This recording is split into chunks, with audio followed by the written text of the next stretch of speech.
welcome to the Great Detectives of Old Time Radio. From Boise, Idaho, this is your host, Adam Graham.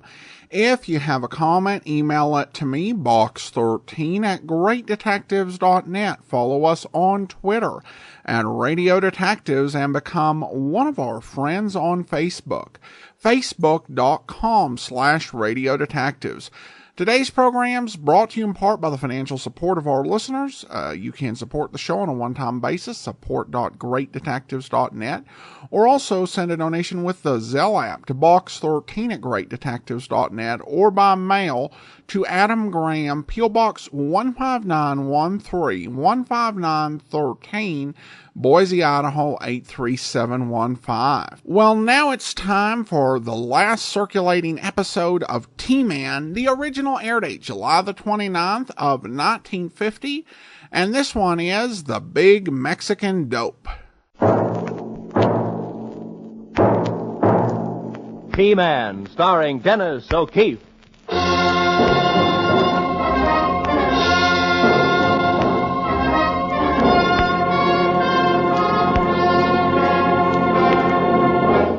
T-Man, the law enforcement agent of the Treasury Department, skilled fighter against crime, relentless enemy of the underworld.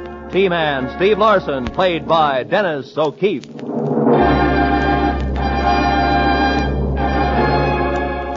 Tonight's transcribed Treasury case, The Big Mexican Dope.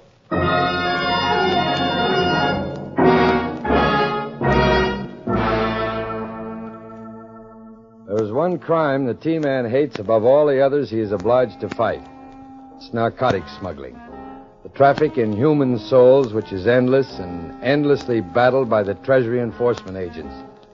A loathsome, sordid commerce, employing the lowest kind of criminal, like these three walking down a moonless street in the border town of Mexicali. It is the third house there on the left, the one with the adobe wall and the cactus. And you're certain he's in there? Pues si, senor. Since 9 tonight he's there. The last one. And when he is gone... Very well. You keep a lookout, Jose. We'll be right back. Está bien. Vámonos, Vicente. Sí, señor.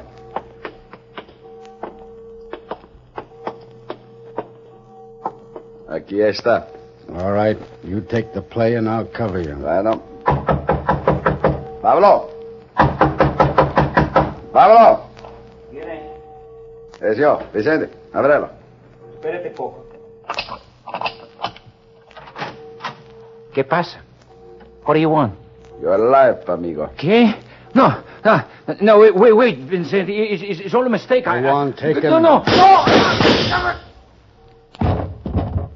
Well, there's our last competitor west of El Paso. Now we can start rolling opium across the border in carload lots. Pues I think, senor, the T-Man would not like that.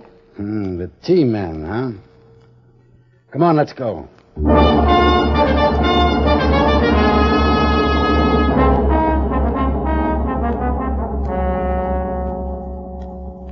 Pablo Valdez was dead.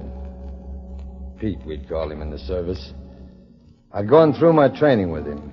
He taught me a little Spanish and how to do a pretty good rumba. A good kid. Now he was dead. Dead because some rotten vultures who preyed on human frailties were pushing dope, opium, across our southern border. Dead because he'd volunteered to go into Mexico 6 months before and pose as a peddler to get close to the higher-ups. He'd gotten close, all right. Too close. Somehow I don't think they were on to Pete, Steve. Look here. Look at this breakdown I've made. Nacho Gamelli knifed to death in Juarez 2 months ago. Pedro Loyola, Chichi Real, shot down in Nogales a month later. And now Pete, killed in Mexicali. I think it adds up. Well, let me see that. You know, maybe you're right, Chief. When 4 of the biggest dope smugglers on the western end of the border get knocked off within 60 days, it looks like somebody's out to eliminate competition. Right. And we don't know who the somebody is. Uh-huh. A dead end. Well, not quite a dead end. We've been staying clear of the border itself, of course, but the boys in the L.A. office have tapped a few local peddlers and come up with some interesting facts. Steve, there's opium coming across the border, a lot of it. And the hot spot seems to be Mexicali. Mexicali, huh? What about the buys? They made there or on this side of the border? Well, the buys are made in Mexico, but the deliveries are always made on this side. The gang runs the stuff across. Mm-hmm. Have we got any stooges in Mexicali? Not a one, Steve. And it's too late to try a plant now. There may be a possible contact there, though. Oh? Who? A girl. Her name's Francisca Mendoza. Pete mentioned her in his last report. Oh, nice name. Yeah. I had the border boys check on her. Apparently she's quite a number. Yeah, she sounds interesting. Like to meet her sometime. Good. You're going to. Oh. I'm elected, huh? You're elected, Steve. Good. I like Pete. You fly to L.A. tonight, down to El Centro tomorrow. Play it as a West Coast opium buyer looking for a big order. Flash your money and talk tough. As soon as you make contact, let me know, and I'll send some men in to back you up. Just grab a loose end and start unraveling. Is that it? That's it. And, watch out for Francisca. The boys say she's dynamite. Okay, Chief. Stick around and wait for the explosion. I got a pocket full of matches.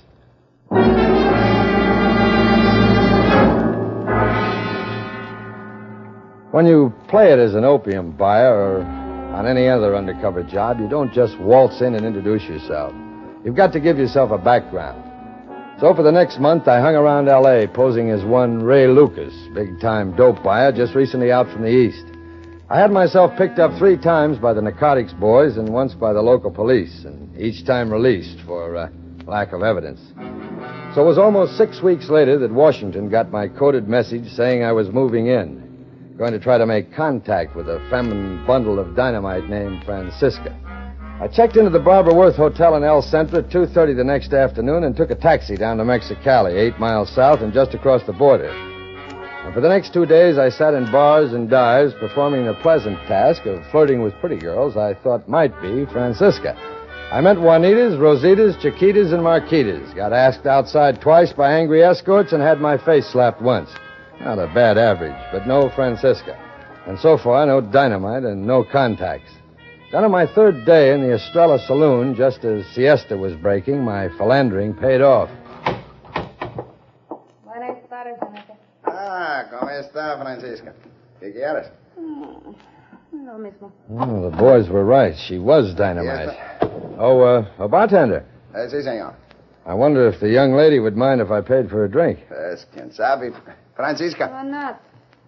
Gracias, señor. That's nothing. Pleasure's mine. I'm Ray Lucas from Los Angeles. Oh? My name is Francisca Mendoza. I'm glad to know you, Miss Mendoza. Mind if I join you? As you wish, Senor Lucas. You're buying the drink. Oh, thanks. Here you are, bartender. Senor, this is a very large bill. I do not have so much change in American money. Oh, that's all right. Keep it. Pues, gracias, senor. Nice little town you've got here, Miss Mendoza. You have not been here before? Not for some time. I usually do business in L.A., but my man hasn't shown up for a while. Came down here trying to locate him. I see. Say, hey, you live here. Maybe you've heard of him. Pablo Valdez? Pablo Valdez. Yeah. Happen to know him? Pues, sí, señor. I know Pablo. Good. Where can I find him? I've looked all over town. Well, I have not seen Pablo for some time now. Well, he does live here somewhere, doesn't he? I think so. What business are you in, Senor Lucas? Oh, I'm a buyer, you might say. I see. Yeah. I'd sure like to find Pablo. I've got orders backing up on me. I can't fill them. Senor, it may be possible that I know someone else who could help you. Someone besides Pablo. Oh, no, I don't think so.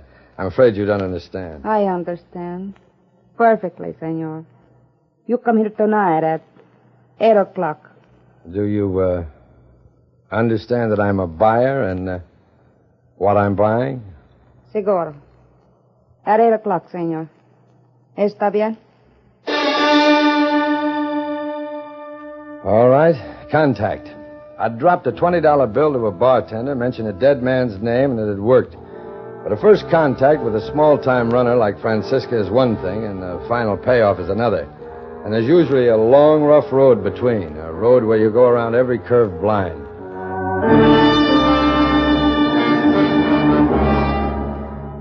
At 8 o'clock, I met Francisca, and we went down the street to the Crystal Palace Cafe. By 9:30, we'd finished our roast venison and champagne, and she still hadn't said any more about our reason for being there. So I ordered more champagne. Senor, I did not find the man I tell you about, but he will come here. Always he comes to this cafe sometime in the evening. He does, huh? You know something, honey? I think you're giving me the runaround. The runaround? Sure. But it's all right. I'm having fun. May come down here pretty often from now on. Man gets a new outlook on things south of the border. But it is true what I tell you, senor. Sure it is, baby. I know. ¿Qué pasa, Francisco? Jose, I've been waiting for you. ¿Verdad? Maybe you get tired of waiting, eh? Who is this gringo you're with? Oh, you are making a mistake, Jose. This man is a Now, fellow look, honey, if this little punk's trying to annoy you, All I'll right, throw him what out did the you have to street. talk to me? All right, Shorty, drop the knife. You are very quick with the pistol, senor. Quick enough, Joe. Now go on, beat it. Esperete. Stop it, both of you. Put away the gun, senor, before someone sees. Jose is the man I tell you about. He is, huh? Does he always go after his customers with a knife? It's nada. It is only that he thinks I am his property. Jose, este hombre ha venido de Los Angeles. He's looking for Pablo Valdez. For Pablo? Pues I think you're not going to find Pablo, senor. Why not? Because he's dead. Ah, too bad. Happened suddenly? Oh, si. Very suddenly. Sit down now, both of you.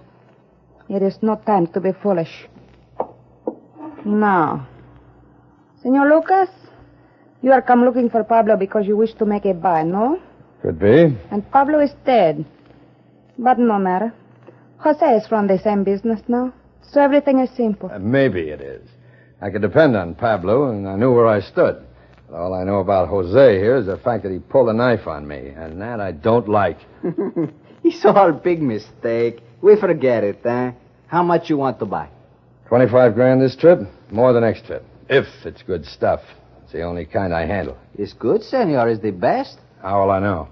You want sample, eh? Do I look crazy enough to make a buy without one? Where you stay?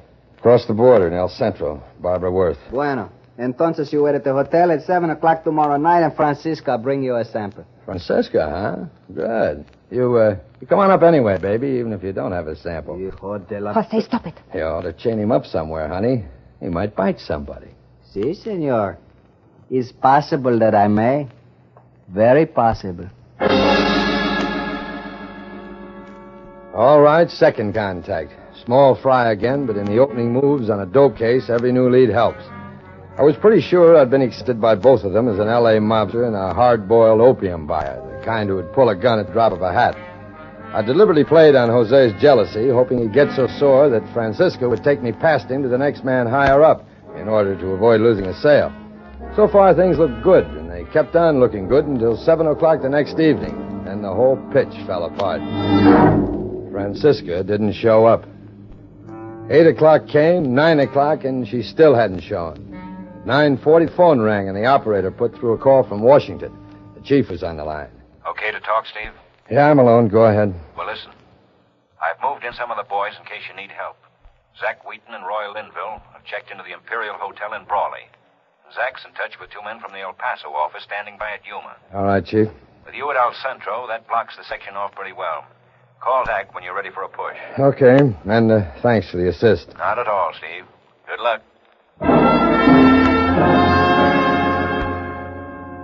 I've been a treasury agent long enough to learn most of the reasons why a gang contact sets up a meet and then fails to show. The reasons are not a missed meet always means trouble one way or another. So I sat in my room and waited. And at 10 minutes past 11, Trouble opened the door, stepped in, and closed it. Put up your hands, senor. Oh, traded the knife for a gun, huh? Jose, you're getting smart. It's time you got smart, senor. No, keep your hands up. Now, look, Shorty, I came down from L.A. to make a buy, a big one, and instead I got a 10-cent runaround from you and your girlfriend. What happened to her, by the way? Why didn't she show? At 6:30 this evening, senor, Francisca is picked up by customs men crossing the border with a sample of opium. She is in Calexico jail. I take your gun now, senor. Slip-up. Some bright lad in the Border Patrol hadn't been notified. My contact was under arrest, and the whole gang was probably jittery from the top to the bottom. And on top of it all, Jose had my gun. Anyway I played it, things were bound to be tougher. It was either dead Pan or dead man, and the odds weren't too good. Maybe you tell me how that happened, huh? Yeah, and maybe not. I don't think it did happen. It happened. Maybe you give them how you say, tip-off? Oh, sure. They're all good friends of mine. Es posible. Y también that maybe you are T-Man? T-Man? Oh, Joe, you're a comic. The boys at Leavenworth would get a big charge out of that one. Go on now, blow. Beat it. Find yourself another sucker. The deal's off. Senor, I think it's good idea that you come, too. Sorry, Mac. The only place I'm going is L.A. on the next plane. Vamos a ver. First you come talk to boss, then maybe you no go any place. Maybe you go see Pablo Valdez. Pablo? I thought you said he was dead. Si, senor. You turn around. I walk the door. Vámonos. I knew what was coming, and I knew I had to let it come, but knowing didn't make it any easier to take. And now, senor... Véngase, Nacho. We carry him down the fire escape. Vámonos.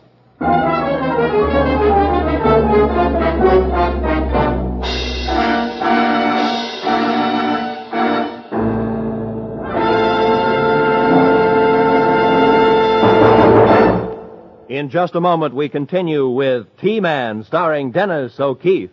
But first, the fabulous Phantom is still eluding him on Sing It Again, but he'll be back tonight on most of these same CBS stations with 5,000 fabulous dollars in cash and thousands more in rich prizes offered to CBS listeners who can identify him. Be listening later tonight to Sing It Again on CBS. And now we return you to T-Man, starring Dennis O'Keefe.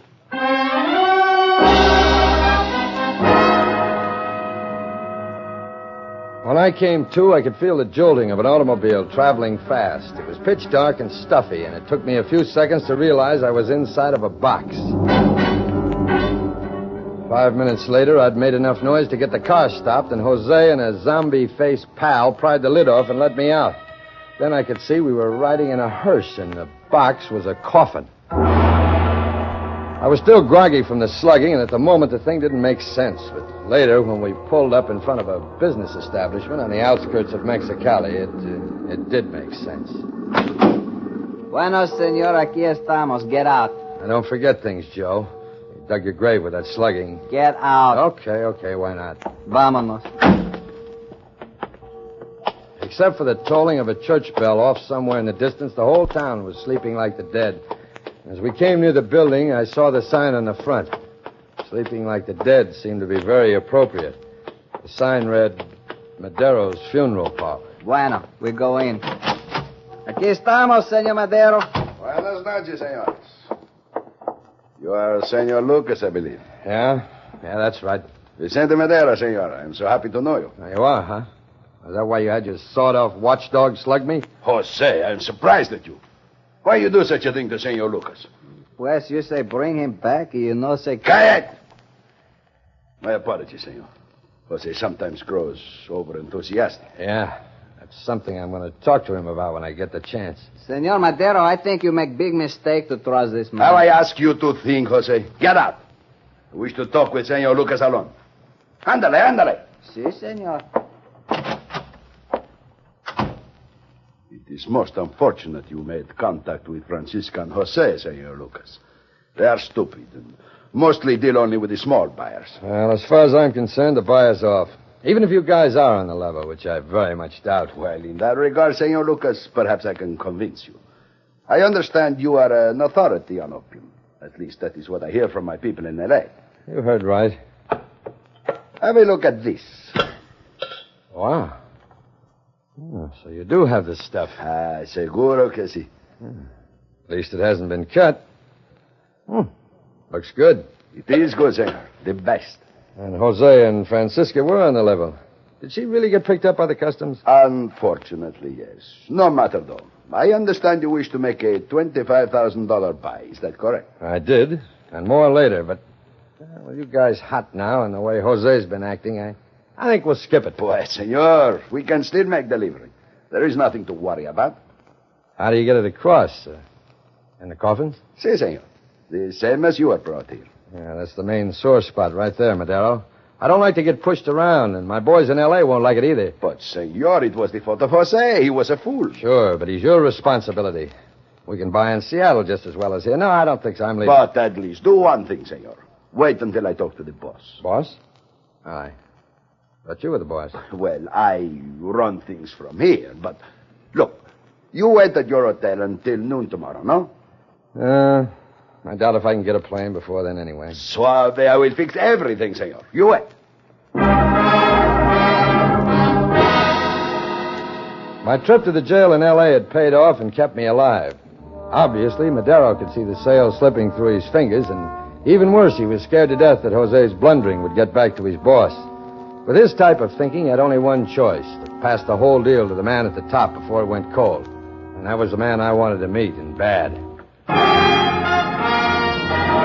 And meet him I did, at 9 o'clock the next morning, at my hotel. Eustace Tisdale. Complete with cowboy boots, a 10-gallon hat, and a white satin vest. I expected a howdy, partner, but when he opened his mouth, that wasn't what came out. May I express my feelings of both pleasure and honor at making your acquaintance, Mr. Lucas, as well as my regrets for the inconvenience you've been put to. Well, I'm not blaming you for it, Mr. Tisdale. Have a seat. Thank you. I find hotel rooms most depressing, Mr. Lucas. On your next trip, you must visit my ranch near Yuma. It's a lovely place. Thanks a lot.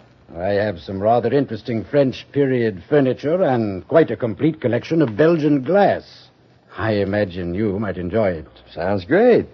You know, it's too bad I didn't meet you in the first place. We wouldn't have had all this trouble. Well, when one's expensive tastes require participation in a somewhat sordid profession, one must always make concessions and accept a certain number of, well, undesirable associates. I know exactly what you mean. They're a bunch of small-time jerks. Precisely, Mr. Lucas. And rest assured, I shall speak very sharply to them about their actions. A cigar, sir. My own brand, you know. The social chit-chat went on for a quarter of an hour or more, and I let myself be won over by Tisdale's professional charm. He dressed like a Dude Ranch dandy and talked like a fool. But behind it, I could almost hear the steel traps clicking in his head. I had a pretty strong hunch Madero was lounging outside the door with his hand on a gun, but I kept that hunch to myself and sweated it out. And finally, we got around to business. I'm sure you understand that we must exercise a certain degree of caution, Mr. Lucas. We'll deliver on this side of the border, of course, in the vicinity of Calexico, but I can't tell you the precise location ahead of time. Well, that's okay with me. No kicks. I'll tell you what I'll do. I'll hire a drive-yourself car here in El Centro and wait to hear from you. Excellent. We'll phone you any time from 6 o'clock on. I hope you'll be ready. I'll be ready. All right. Final contact. There'd be no more climbing step by step. I'd reached the top. It was time to start the push. 10 minutes after Tisdale left, I hit the phone and put through a call to Zach Wheaton in Brawley. Okay, Steve, I got a map here in front of me. Oh, I see what you mean. They're only 3 roads out of Calexico. That's right, Zach, and one of them is the highway up here to El Centro. You see it there in the blue? Yeah, I got it. Yeah, that's out. It's too well traveled. Well, that leaves State Highway 98, east and west. Yeah. What's it like, Steve? Flat as a billiard table. You spot any car tailing me 5 miles away. You're making it tough. Yeah, the only thing I can see is a plant right in the car I'm driving. Maybe you could take out the back seat and cover with a blanket and use the trunk. That's good for 3 of you at least. Okay, Steve, and that's how we'll do it. All right. Look, Zach, you'd better call the boys at Yuma, and all of you come on into town now. Go to the garage I told you about and wait. Right. Stay clear of me. I'm probably covered. And get the car fixed up and stand by. I'll call the garage when Tisdale calls me. There's only one thing, Steve. If he's the top boy, why don't we just pick him up now? It'd be simpler. On what charge? We've got nothing on any of them except in Mexicali, and that's out of jurisdiction. Now, Zach, we've got to take them during the delivery. There's no way around it. Okay, I'm a dreamer. Aren't we all? Well, Zach, see you in the trunk. That was it. The push was set, and there was nothing else to do but wait, like a cat at a mouse hole. And the waiting was bad enough during the afternoon, but from 6 o'clock on, it was deadly. The minutes dragged, and the telephone began to look like a black monster. And then finally, at 5 after 8, it came alive. Lucas speaking.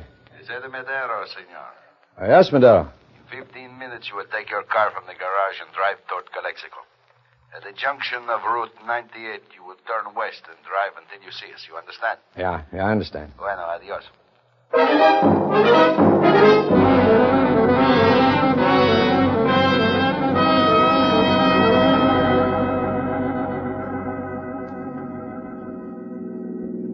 Zach? Can you hear me? Yes, Dave, what is it? Car parked up ahead beside a bridge. Maybe them. Good. The sooner the better. Yeah. Be dark in another 10 minutes. How's it under the blanket? Hot. It'll be hotter when you come out. Is them all right? Tisdale's standing in the road. I can see that white jacket of his. That other character still behind us? Jose? Yeah, I can see him back there about a half a mile. Okay, I'm going to stop short of the bridge here. I'll bring him back to the car for the money. You got the signal? Yeah. When you say, count it if you want to, it's all there, we jump out with the artillery. And jump fast. That may be your last jump. Like the chief says, you never know. Yeah, he's a card, isn't he? Well, this is it. Good luck, Jack. Right. Tisdale and Madero were standing by the parked car. As I walked toward them, they dragged 2 small suitcases from the trunk and came to meet me. Jose's car had pulled up behind mine and stopped. His zombie-faced friend was with him, and they both had guns. Any way it turned, this was bound to be touchy. Good evening, Mr. Lucas. Delivery right on schedule, eh? Looks like it. Stuff's in the suitcases? Yes, we transferred it. I thought you might find some difficulty in taking a coffin back to Los Angeles. Now, there is a small matter of money, I believe. Well, it's in the car. Well, so I'm not the only one who takes certain precautions. Very well, let's go. They carried the suitcases, and I walked ahead of them, hoping Zach wouldn't slip and start to push too soon. If he did, I'd be a perfect cover for Tisdale and Madero and a clay pigeon for Jose. I got a quick general idea of what that last mile must be like. Just a second. The money's in the dash compartment. Here you are, boys. Yes. All nicely packaged. Yes. You can count it if you want. It's all there. T-Man, boys, you're under arrest. Cover the other car, Zach. Drop it, Madero. 2 minutes.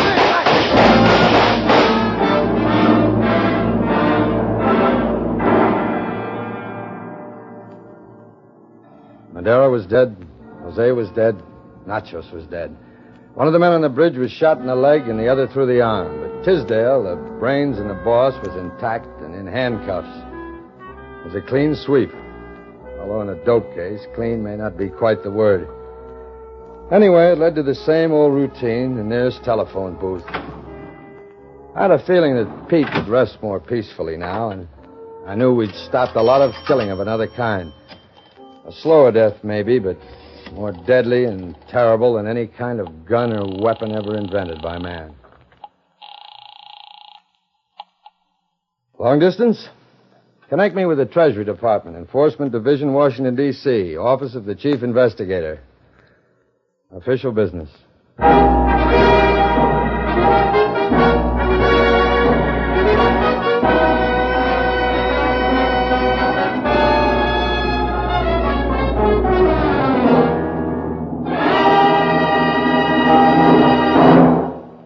T-Man is transcribed, produced, and directed by William N. Robeson and stars Dennis O'Keefe as Treasury Agent Steve Larson.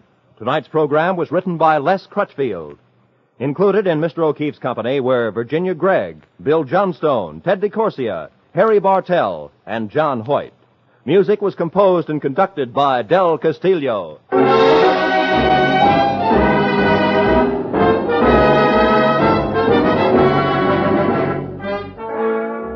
Be with us again next week at this time when T-Man Steve Larson, played by Dennis O'Keefe, solves the case of the Crooked R, which begins with a crank letter in Washington and ends with a crackpot hillbilly in the Ozarks. Next week, same time, same station for T-Man starring Dennis O'Keefe.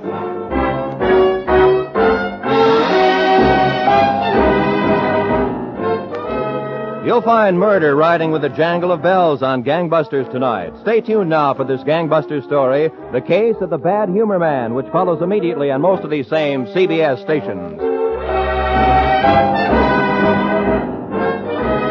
This This is CBS, where Arthur Godfrey's digest of wit and humor is heard every Saturday night, the Columbia Broadcasting System.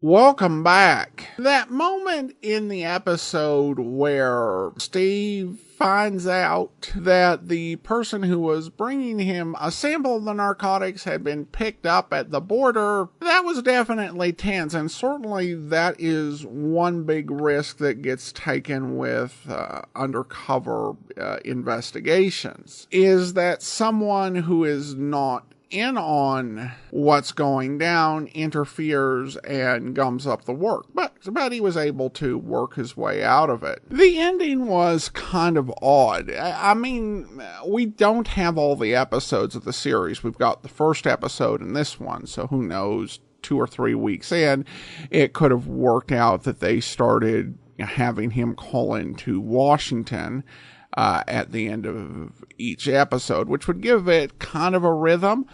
But if that's not the context, it's kind of just not the best note to end on. But other than that, it was a fun episode, really good procedural. And I always appreciate these sort of undercover stories. And this one, unlike the first episode, which was essentially T-Men adapted to radio, this has a lot of unique features, and I really enjoyed it. I hope you liked it as well. All right, well, some listener comments and feedback. And speaking of that first episode of T-Man, we have an email here from Linda. And Linda writes in, "Hi, Adam. I'm sincere whether anyone else was struck by the similarities between the opening segments of T-Man and Rocky Jordan. The style of the music and the brief introduction are quite similar. Thanks for keeping these old-time detectives alive." Well, thank you so much for your note, Linda. It didn't strike me at the time because I've heard a lot of openings to detective programs, and there are some that work similarly to Rocky Jordan. But I did go ahead and re-listen, and I can see what you're talking about. The music has a similarity because on that pilot program, the audition, they had Richard Arant as the composer. Richard Arant, of course, was the composer and did the music on Rocky Jordan. So it has some of that same style in it. Now I do want to go ahead and thank our Patreon supporter of the day. Thank you to Steve. Steve's been one of our Patreon supporters since January, currently supporting us at the Detective Sergeant level of $7.14 or more per month. Thanks so much for your support, Steve. And that will actually do it for now. Join us back here on Monday for Box 13, and then next Saturday we'll be bringing you Indictment. In the meantime, send your comments to box13@greatdetectives.net. Follow us on Twitter at Radio Detectives and become one of our friends on Facebook. Facebook.com/Radio Detectives. From Boise, Idaho, this is your host, Adam Graham, signing off.